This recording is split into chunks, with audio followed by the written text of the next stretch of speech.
Hey guys, welcome back to my channel. My name is Megan. I am a registered dietitian, and a month or so ago I posted a video on 3 nutrition principles I follow religiously myself as a dietitian. One of them referred to eating carbs and protein ASAP after a workout to help replenish glucose and repair muscle tissues. This video got a lot of love, so first of all, thank you so much for that. And if you haven't watched it yet, make sure you click up here to go watch it now, and then come back to this video. This is probably one of my most popular videos I've made yet, but it also raised some very good questions. So I want to talk about one of them today. One of my awesome running friends mentioned that he's always heard that a 100-calorie snack is essential for post-workout. This begs the question, how many calories should you have after a workout? And is there anything else you should consider? My initial response to this is that it is very good general advice. It encourages people to get in some calories after working out, which will help with recovery and optimization of your workout. However, there are a lot of factors involved in determining how many calories you need after your workout. How long was the workout? How intense was it? What type of exercise were you doing? Did you eat before? Did you eat after? Are you planning on eating a meal soon after your snack? And then we have differences from person to person. If I were coaching someone through how much to eat after a workout, I would also consider what their total calorie and macronutrient breakdown should be throughout the entire day. And this varies drastically from person to person because it looks at height,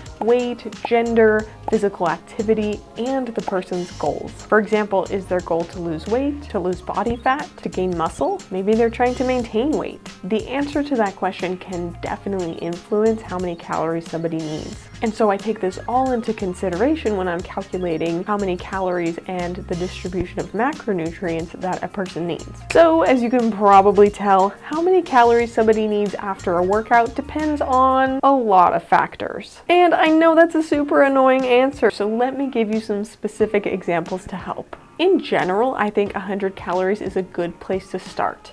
And it's certainly better than nothing, but I think it's probably a little low for most moderate workouts. The reason I say this actually has to do with macronutrients.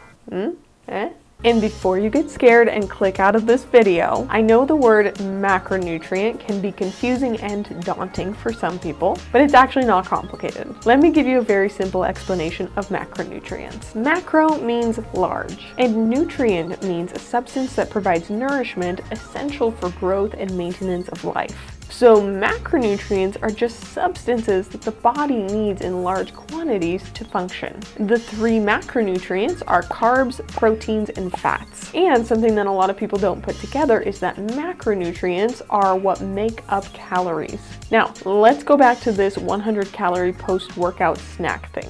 The first thing that I thought of when this was brought to me was, what could be the macronutrient breakdown of a 100-calorie snack? And because the person who asked me this question is a runner, let's use the example of going for a moderate 45-minute run. And let's also assume that we are talking about a post-workout snack to hold you over until your next meal. And I'm going to estimate on the conservative side for our example here. In general, I would probably recommend eating at least 10 grams of protein in this snack. There are 4 calories per gram of protein, so that's going to knock out 40 calories. I would also likely recommend that this post-workout snack includes at least 20 grams of carbs. There are also 4 calories per gram of carbohydrate, so that's going to knock out another 80 calories. This already puts us past our 100 calorie mark at 120. And like I said, this is on the conservative side, so this is likely the minimum amount I would recommend somebody. And by the way, this doesn't even include if you're having a healthy fat in your snack. If you're wondering, dietary fat has 9 calories per gram. You're welcome. Now, keep in mind, again, these were conservative numbers, and this scenario is looking at if you're just eating a snack to tide you over. I would most likely encourage eating a small meal 1 to 2 hours after this snack, just to make sure you're getting enough. Also, keep in mind again, and I will say this again and again and again, there are so many factors that can influence how many calories you specifically need after a workout. This is just a very general example, and you should work directly with a registered dietitian to get a very specific answer to this question for you. But I just wanted to give you an example to show you that number one, a 100 calorie snack post-workout is likely not enough after most moderate workouts to give you everything that you need to replenish and rebuild. And number two, to show you how macronutrients contribute to calories. Because you may have heard that it's more than just calories in versus calories out that matters. What our calories are made of is also super important.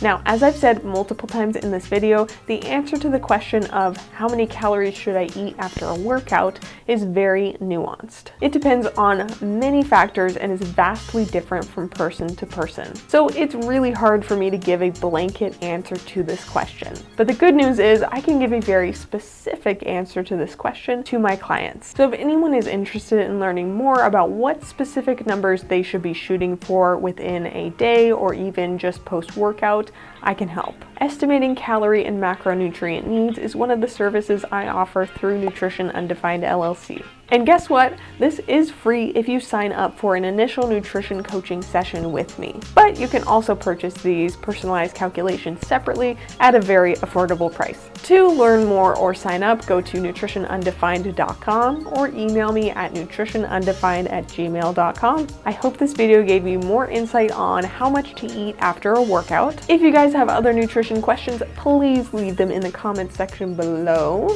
And make sure you hit subscribe so you never miss another riveting video. And I'll see you in the next one. Bye! Say it 5 times fast. Macronutrient, macronutrient, macronutrient, macronutrient. The more I say it, the more it doesn't sound like a word. And nutrient, my brain just broke. Why is that such a complicated sentence? 80? Am I doing the math right? 20 times 4 is 80. Cannot speak. Important. Important. Important. I'm doing it again, and the word doesn't sound like a word anymore. Estimating calorie and... Sorry. Oh, I don't know how I just remembered that entire sentence, but good job.